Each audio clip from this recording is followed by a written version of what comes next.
our focus isn't just on issues, it's on solutions, right? So give us an example where you would hold up and say, whether in the region or outside, where there is good communication among the stakeholders to ensure that that border control agent gives an appropriate welcome. Actually, arriving here, they welcomed me when I was doing my migration process. And they didn't even know who you were, right? Yeah, So, yeah, that's right. And that was something very interesting to see. So how can you replicate this one in another states? So that is the solution. by the way, I would agree with you. I thought it was a very, Thank you. yeah. I was with Peter and others coming through, and it was extremely efficient and quite welcoming coming through. So kudos to the Cayman Islands for that. So, Jean-Paul, you said convenience. What do you mean by that?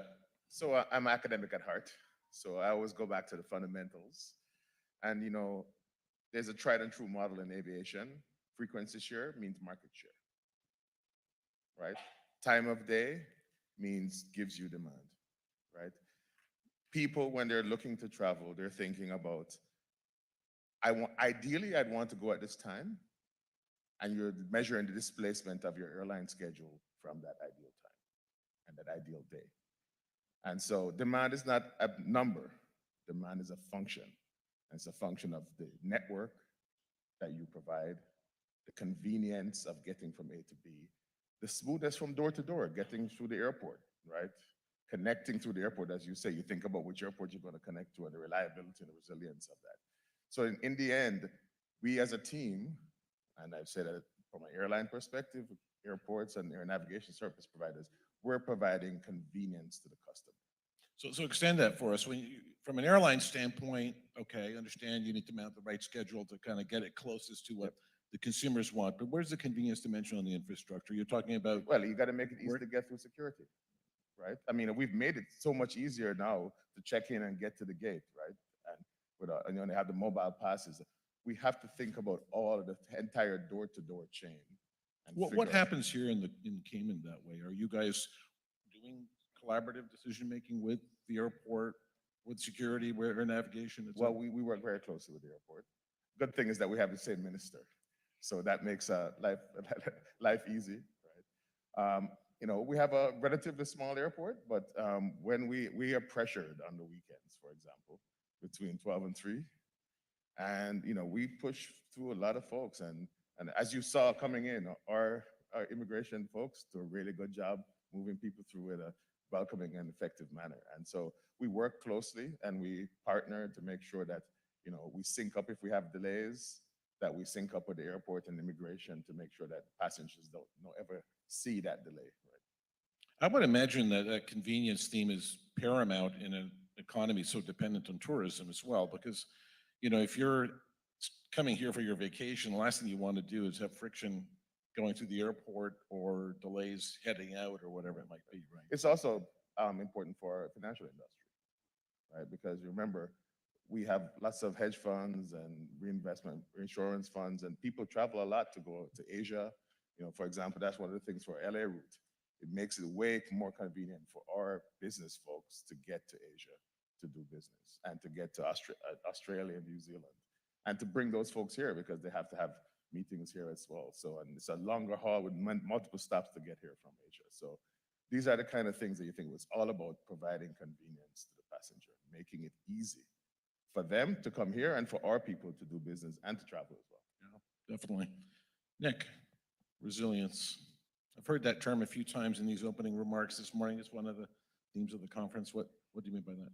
So, Mike, I'm going to break the rules for a second here because I must. Mr. Bryan mentioned the fact that once you come to Cayman Islands, you never forget. And 30 years ago, I came here for 3 years in a row supporting the world-class air show. And I've been talking to my wife for 30 years about the Cayman Islands, and I didn't bring her this time, so she's very upset at me. But you are absolutely right, sir. It is something that you'll never forget, and it was a world-class event. So thank you so much for that. March of 2020, I flew from Panama City, Panama to Dallas, Texas, and I stopped by 3 airports: Panama, Miami, and DFW. And the airports were tombs. There was silence. There was almost nobody. It was ghost city.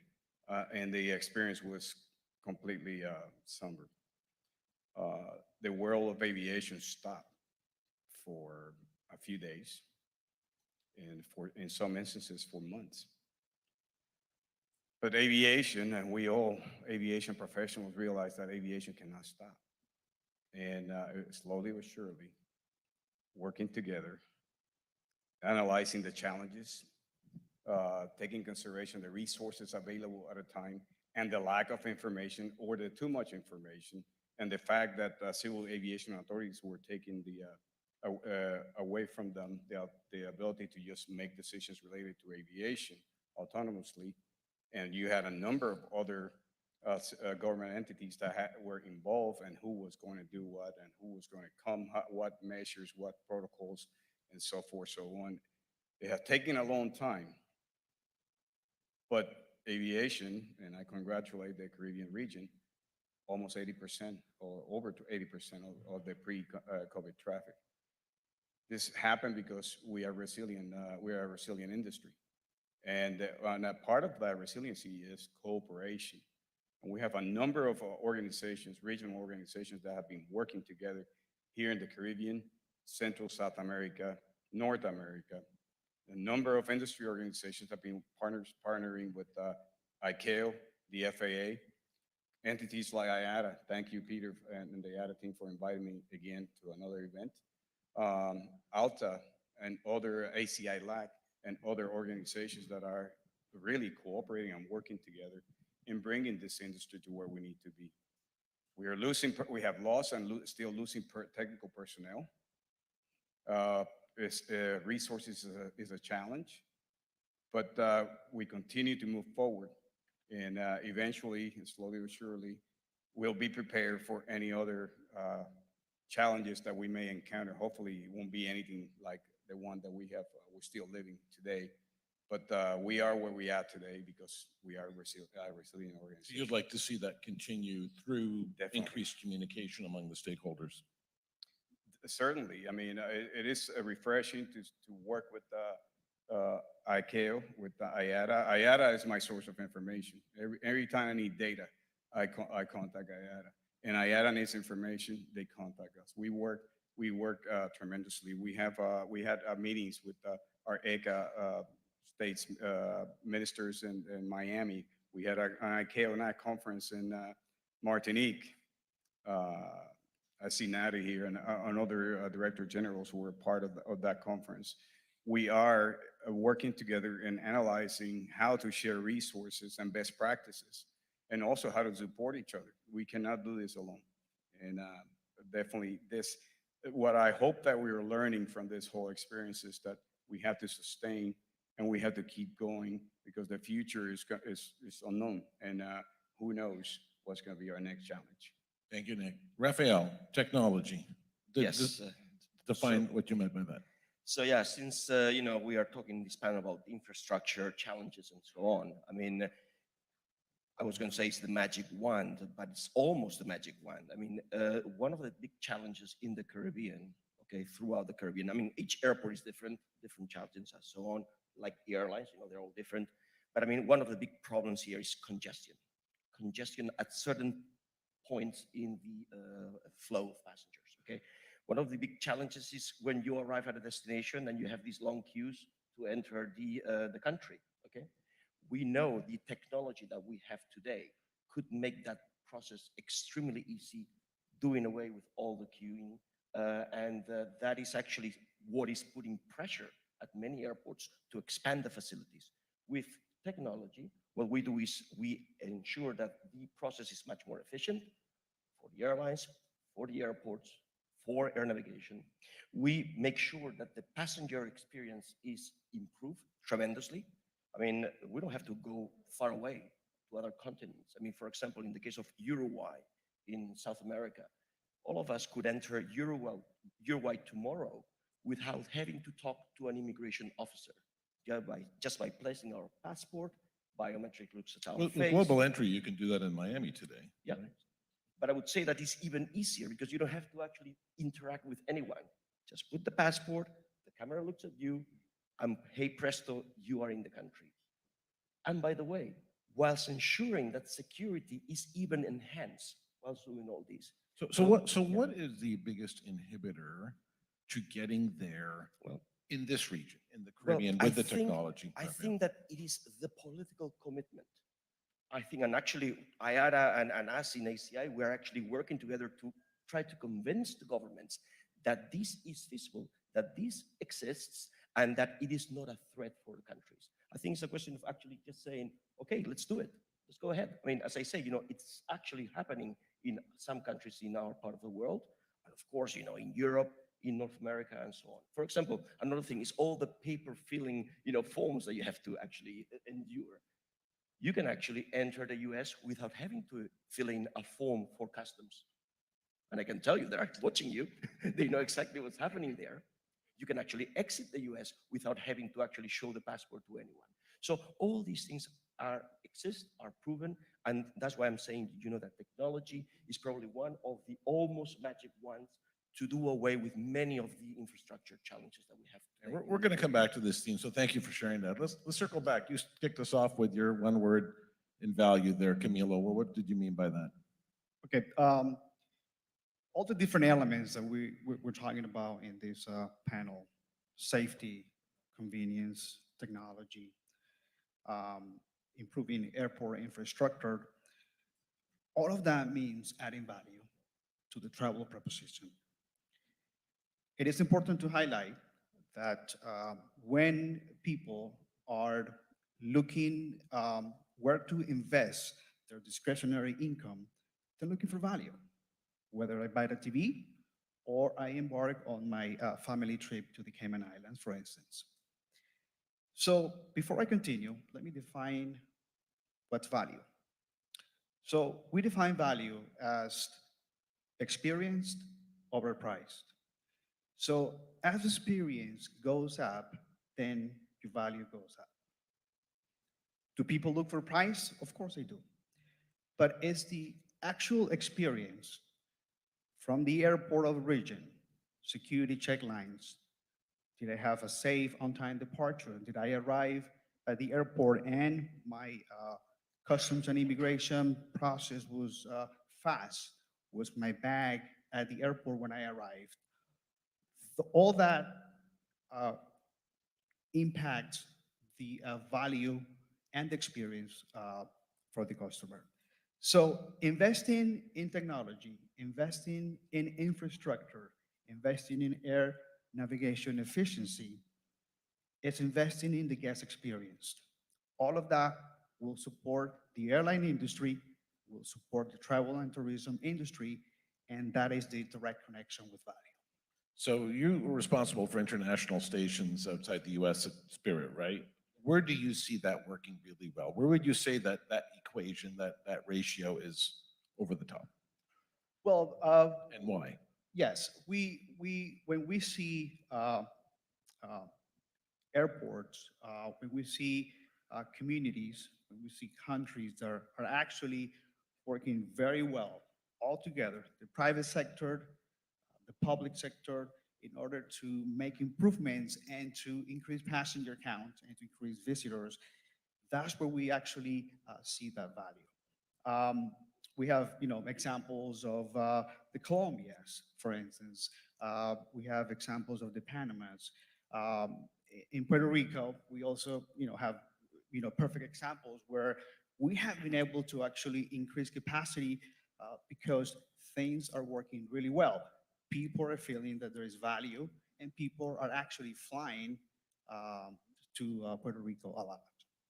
Let's take this for a minute and just discuss the consumer decision equation, right? Do you believe that this value analysis factors in, or do such a leisure-dependent economy here, maybe Cayman a little less so, but in general in the Caribbean, that really it's sort of price over anything, and okay, I have to grin and bear, an extra 20 minutes in line here at customs or security, I'll do so. What's your experience from the Spirit standpoint on that? Is the ROI worth it, really, is what I'm saying? Is it what? Is the return on investment there? Is it worthwhile? Will people choose on the destination more because of the value?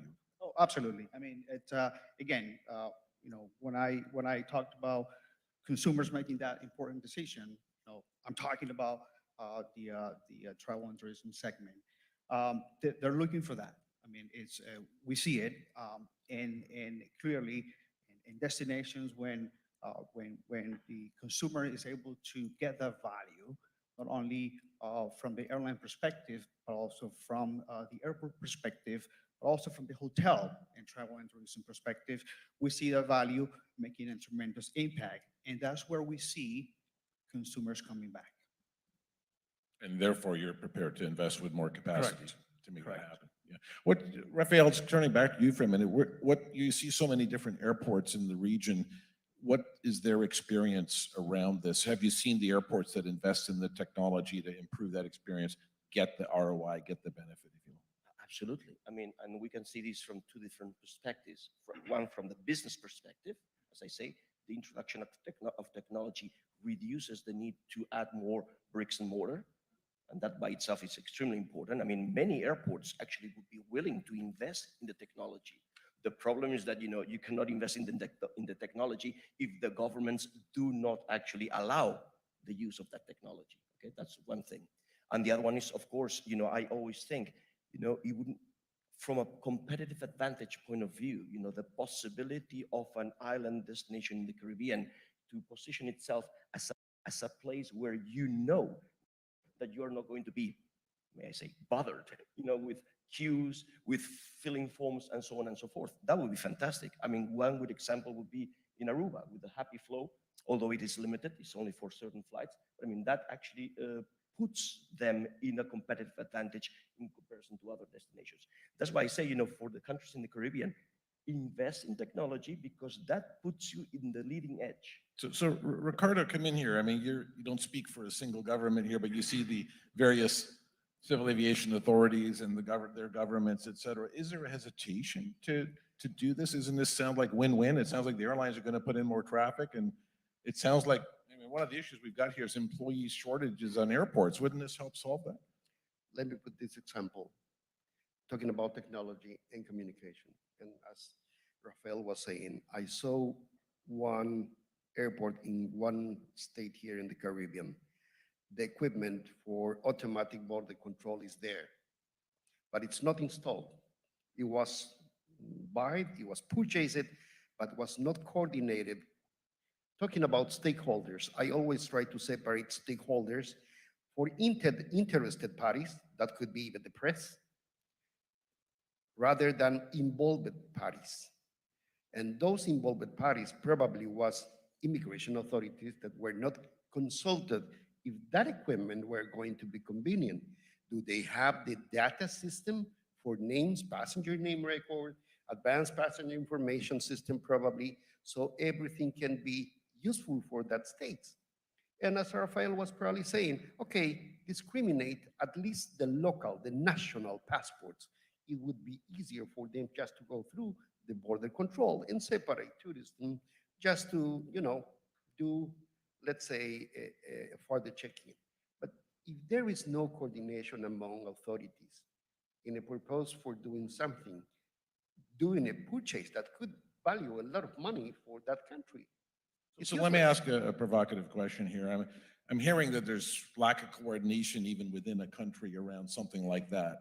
How in the world can we conceive of one-stop security for the region, which requires cooperation across countries and within the stakeholders within the country? Is this realistic thinking, Ricardo, or are we pie in the sky? Actually, we are trying to implement the one-stop security all around. Even CARICOM, you are part of that, you know that. It's very, really interested in applying that. However, it's going to be difficult if each authority has a different requirements and has to be harmonized all around in order to comply with their own requirements. And this, for the past 10 years, has been really a challenge. It's still a challenge, but we will continue working on that because we believe that definitely it's very important. You think there's a future there? Yep. Yeah.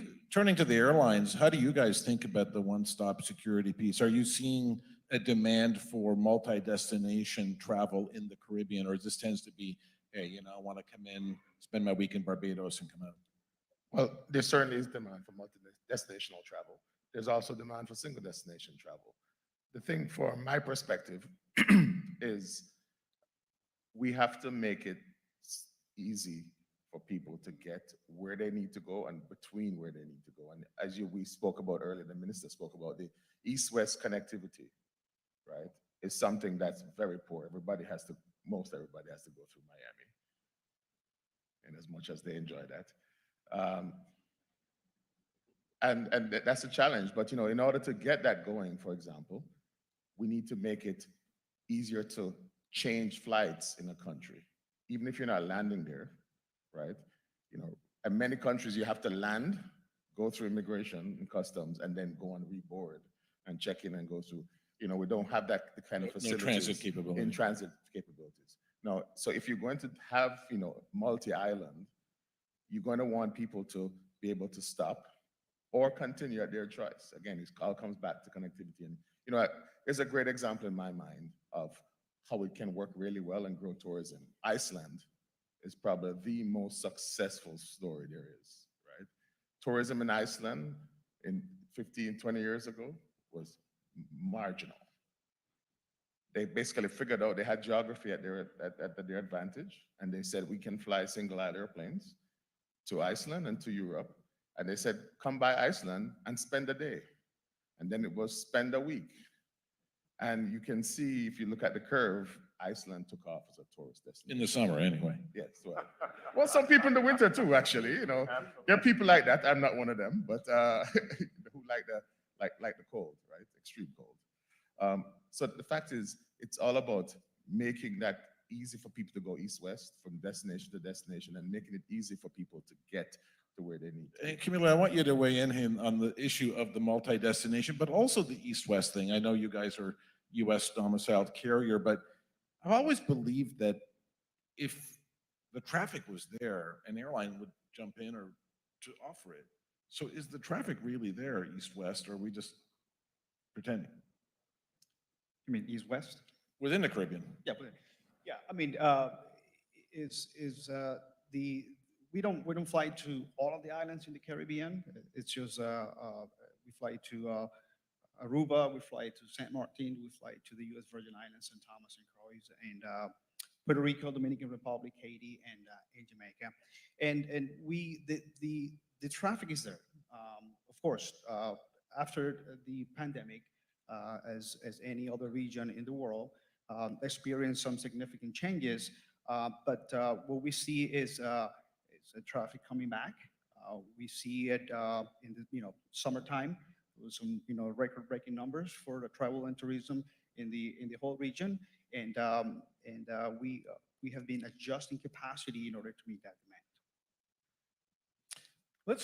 I want to touch one more point on airports and pivot a little bit to the air navigation side, which is airport privatization. We're going to touch on this a little bit this afternoon in the full airline panel, but there have been a few parts of the Caribbean that have gone full or partial privatization. I think of San Juan, Puerto Rico. I think of Punta Cana, which is a fully private airport, if I'm not mistaken.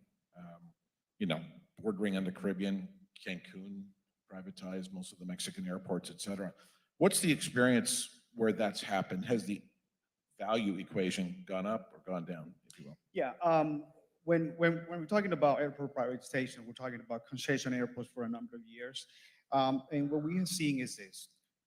You're bringing a specific knowledge and a entrepreneurial culture into the mix when you bring a private company to run an airport. From a capital investment standpoint, you get the resources faster than you would if you run an airport or the public sector is running that particular airport for many reasons. It takes a very long time to get budgets approved from the government versus having the capital readily available in order to make those investments. We'll see amenities, improved at the airport. From an airline operational efficiency perspective, we see that from day one. We also see that from a customer perspective, the amenities, better facilities, infrastructure. From a air service perspective, because they have the capital, they could also attract airlines for new service and uh, in invest on existing customers to increase service. So there's a lot of benefits, but of course, there's also areas that I think needs attention. For instance, some service charges tend to go up eventually. But I think it is controllable. I think if we find the perfect balance between all the benefits and the challenges of bringing Net, would you guys like to see more privatization in the Yes, region? You would? absolutely. Okay. So Raphael, your membership here, some of it private, some not, et cetera. What's the experience from the value standpoint? Is this the direction we're headed, and is it really going to improve and solve some of these infrastructure issues? As you say, in our organization, we have both private and public airports. Worldwide, actually, there are many more public airports than private airports. In our part of the world, Latin America and the Caribbean, it is the region in the world with the highest percentage of airports run by private organizations. To the point about charges, I mean, that's why we have regulators. Okay, I mean, an airport cannot just capriciously, increase the charges. If anything, you have the certainty of the charges. Okay, and as Peter was actually pointing out at the beginning, it's very important to distinguish between airport charges related to the cost of the infrastructure and the taxes and other charges that are not necessarily related to the provision of infrastructure. And that is actually, from our point of view, also from the airports, very, very worrying, because in some countries, indeed, that is high. But anyway, I think that overall, you were just describing the, ease of actually developing that infrastructure is definitely an advantage. The professionalism in the running of the airports is definitely an advantage, and actually most of these airports in this part of the world, and you did mention Jamaica. In Jamaica, the two main airports are privatized, and all these actually have big international firms behind them with the know-how. So I think it is positive. However, having said that, it is very important to understand that the economics of airports is actually something to consider. I mean, to make an airport with, say, 1 million passengers or less, make it really interesting for a private company to invest is complicated. Doesn't mean that it cannot be done. There are management contracts, which is a very interesting option that actually can be explored, and I would actually encourage many to look into that. So yeah, I think it is an interesting alternative. May not be the panacea for everyone, but it's something that I think I would consider. Ricardo, what's your view on this one? I mean, looking at it from the more regulatory standpoint.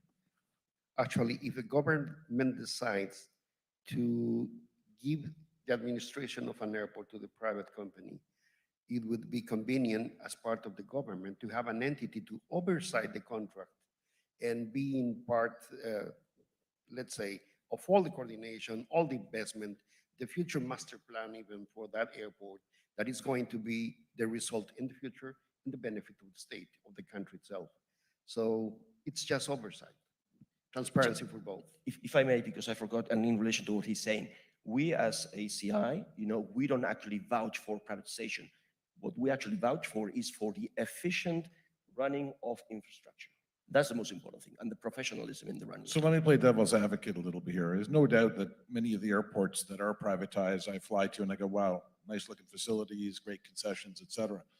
But I wonder if that experience part of that equation you talked about is always there, because sometimes they're also morphed into shopping centers. I think about, why do we have call to gate at certain airports where you know where the gate is for the flight, but you're not allowed to go there till right before the boarding time, is because they want you dwelling, or you have to weave through the shopping center to get to a certain area. Is that a great experience for the consumer?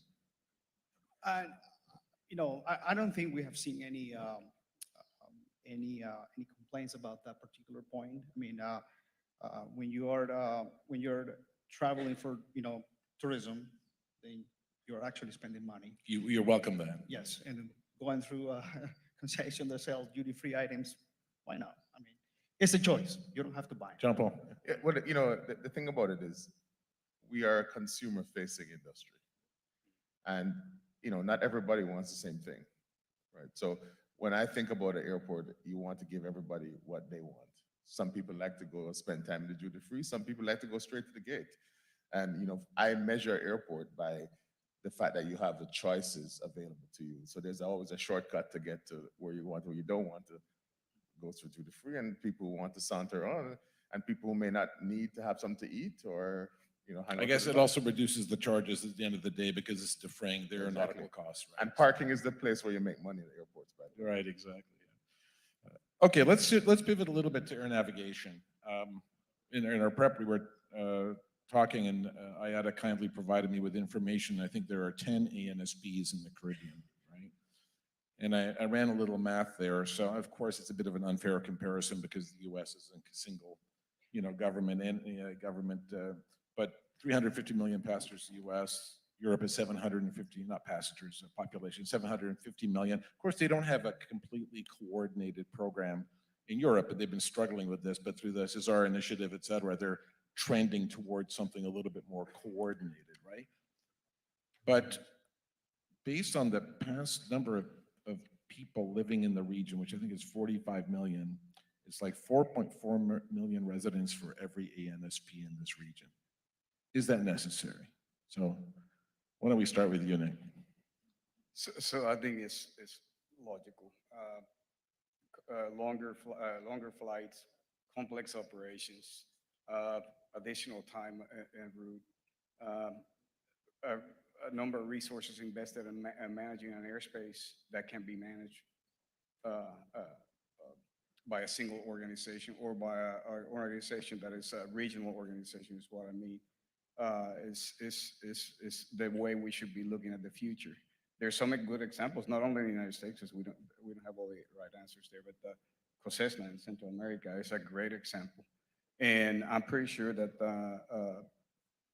if the region makes a determination that regionally we like to take a look at this and take a proactive approach and look at it and make it happen, our COSESNA and our resources in the air traffic organization will be more than willing to support getting together. The same thing as, of course, Are there discussions underway towards that you're aware of, and what would cause that to happen? as far as I know, no. They have been conversations, of course, at the council level and other organizations, but I'm not aware of any solid process. Ricardo? And you can correct me if I'm wrong here, but No, actually, yes, it is very slow, but it is going to the future. Precisely the first week in August in Miami, IATA with this Cadena IATA ICAO, the free space meeting had the opportunity of reinforcing the task force that they created on this one. And they definitely identified saving not only millions of dollars of fuel consumption, but also the emissions and the contamination probably. They are actually working on a free route from Washington to Lima in Peru in order just to test this pilot program. And I hope the result is going to be definitely very good, at least for us in the region. But I agree with you when saying 10, sometimes even 11 or 12, actually, navigation providers are definitely too much, not only for the industry, for the let me coordination, I'm sorry, for safety and security, definitely. Thank There's you. a lot of reasons to move in this Oh, direction. yes. Actually, let me put a sense of urgency here. I'm a little bit more aggressive in terms of we have an initiative we needs to be completed because it only benefits everybody. I mean, it's not an issue of if we know it's proven that regional. So what's the friction point? Why hasn't it happened? I think about airline consolidation took forever in this region. And, we still have a lot of air carriers, but in terms of big carriers and thinking of Air Jamaica and Caribbean, it took forever. So what's the friction point? I mean, Jean-Paul, you have a point of view on this, right? So. I guess I'm going to have to. No, I think, in many ways, airlines in the region are a source of national pride. And, I'm incredibly proud of Cayman Airways. Right? And like the Premier said, when you see that tail with the coat of arms, and before that, when you saw the Sir Turtle, there was just something about being on your carrier. And your vacation starts when you get on the aircraft. And so from a tourism product, I think that's part of it. And you know, you worry about losing that. But in the end, I think we can collaborate. It doesn't have to be a consolidation, right? You know, for example, we're on the northwest corner of the Caribbean, a great launching point to the US, to the rest of the region. You know, other folks like Antigua, Barbados, Grenada are on the eastern side, a great launching point potentially to Europe, right? And to South America, and Brazil, etc. So I think we can collaborate without having to have the consolidation. And Perhaps for it me- should be on the agenda for the ministerial discussion. this Yes, well, maybe afternoon. let's put it on there. All right, I mean, we have 5 minutes left. I want to make sure there's some time for questions from the audience, but I want to put something out there. You know, there's a point of view that maybe the infrastructure providers are trying to recoup some of the lost revenue during COVID by raising rates and charges. So, Raphael, I'm going to turn it to you. Fact or fiction? I don't think it is true because, you know, as I said before, you know, the regulators are there to regulate, to ensure that the airports do not capriciously increase charges. Another story is what happens with the taxes. So, I mean, you have to be much more specific because, you know, I don't see that. But from the provider standpoint, you don't see it happening, if you will, from the airport provider standpoint. What's your experience around that? You live with this daily, and not just in the Caribbean, but outside, Camilo. I mean, we are one industry, and when we're talking about high inflation, it's not only in the U.S., but it's also in Central America and the Caribbean. And we understand that sometimes you know, raising charges is needed, but at the same time, it has to be reasonable. We have seen that in certain parts of the continent. We would love to be more engaged in those conversations before they actually take place because they will actually ultimately impact the customer. I mean, as service charges go up, then I have to raise my prices, and then that will impact The the value customers. equation goes down. Right. Okay, let's turn it to the audience. I think we've got some mics floating around that people can access. So who has some questions for our great panel here today?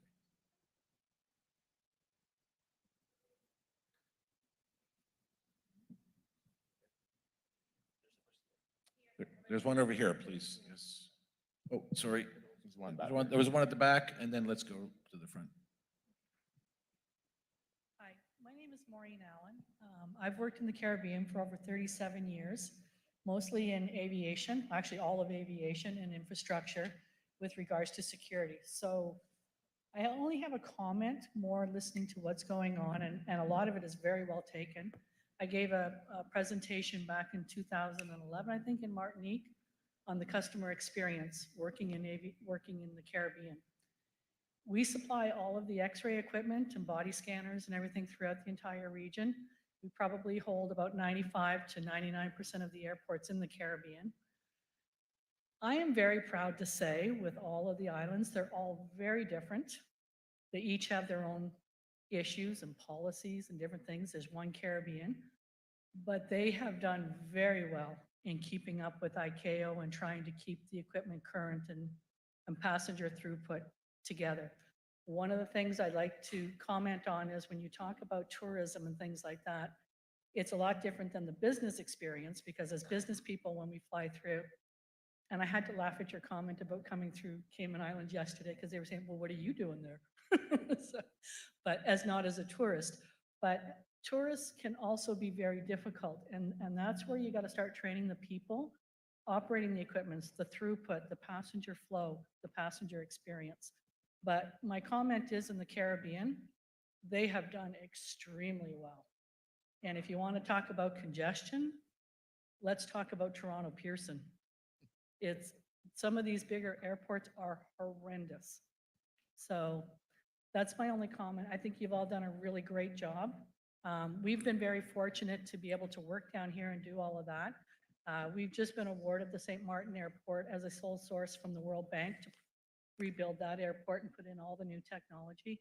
So these people are up to date on a lot of the technology. They strive very hard to meet everybody's requirements.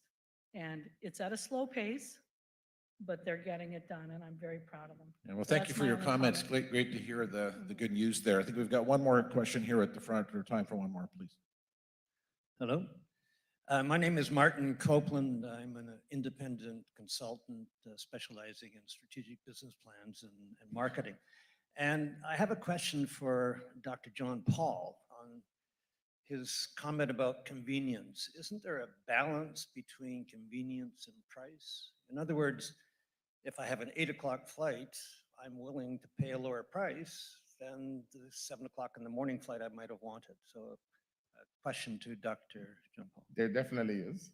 In fact, I can send you some research papers on the topic. So, again, demand is a function of what your network, what you provide, and that includes price. People will pay, if you have an overnight flight, people will take it if the price is right, right?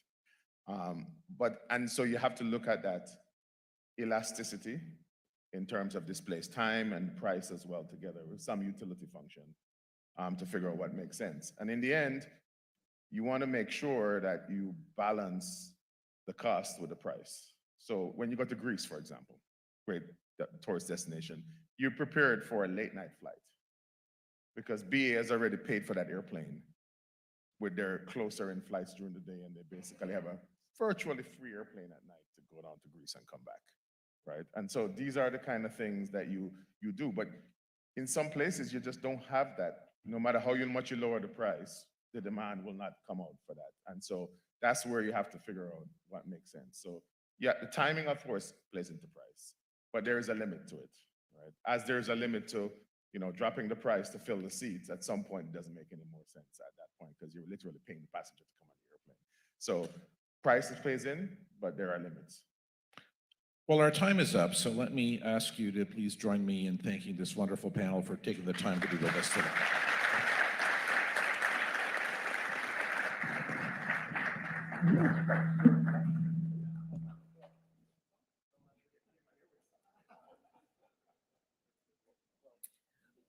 We'd like to thank the panelists for their participation and, of course, their interest in contributions. I'd like to call on Minister Bryan and Mr. Serta for a photo op here on stage.